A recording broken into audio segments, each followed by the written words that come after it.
Hello, everyone, and welcome to Lesson 10, Drawing the Face at Different Ages. First, draw a sphere with the same width as the face. Then, draw the center line through the middle of the sphere, followed by the brow line perpendicular to it. Draw the side plane by cutting 1/3 of the half sphere.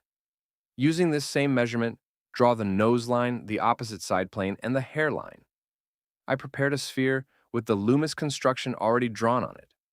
As we learned before, all of these distances are equal. Notice how the side plane wraps around the sphere, but appears as a straight line from the front view. The same applies to the brow line and the other construction lines. Now look at the center line. As the sphere rotates, the center line becomes a curve and travels across the surface. I'll draw it as a curved line because we're turning the face slightly to the left. As the head rotates, the left side plane becomes hidden, and the visible side plane moves the same distance as the center line. Next, draw the oval shape of the visible side plane. Now let's tilt the face slightly downward. I'll curve the brow line, then the nose line, and finally the hairline. Extend the center line downward to draw the chin.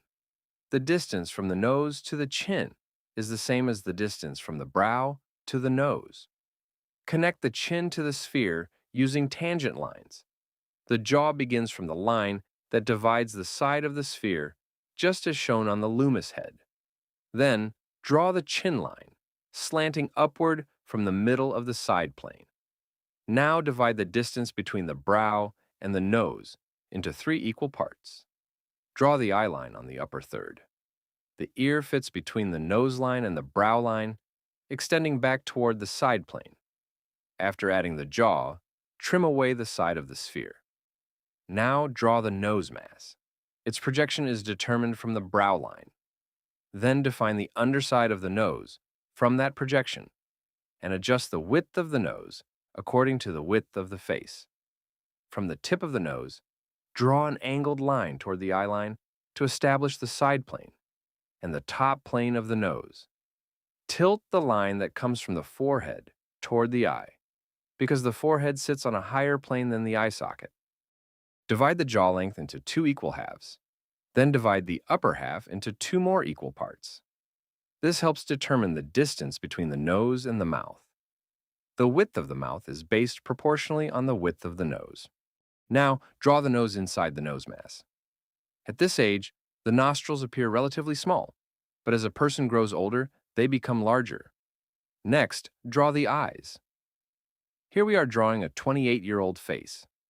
At this age, the changes around the eyes are still minimal. However, as the person ages, noticeable changes appear around the eyes, eyebrows, and hair. We'll make the jawbone more defined while adding loose skin under the chin and along the sides of the jaw. Bags begin to form beneath the eyes. The cheeks become more prominent beside the wings of the nose. The hair gradually becomes thinner and starts to recede. The skin on the neck becomes noticeably looser. The cartilage of the nose relaxes over time, making the nose appear larger. The jaw sags more, and facial lines become deeper. The lips gradually move inward, making the line between them appear straighter. Wrinkles also begin to appear on the forehead. The hairline moves farther back, and the hair on the top of the head becomes much thinner. The eyebrows droop, the eyebrow hairs grow longer, and the upper eyelids begin to sag. Even with all of these age-related changes, the head is still constructed from the exact same Loomis foundation. And that's the end of today's lesson.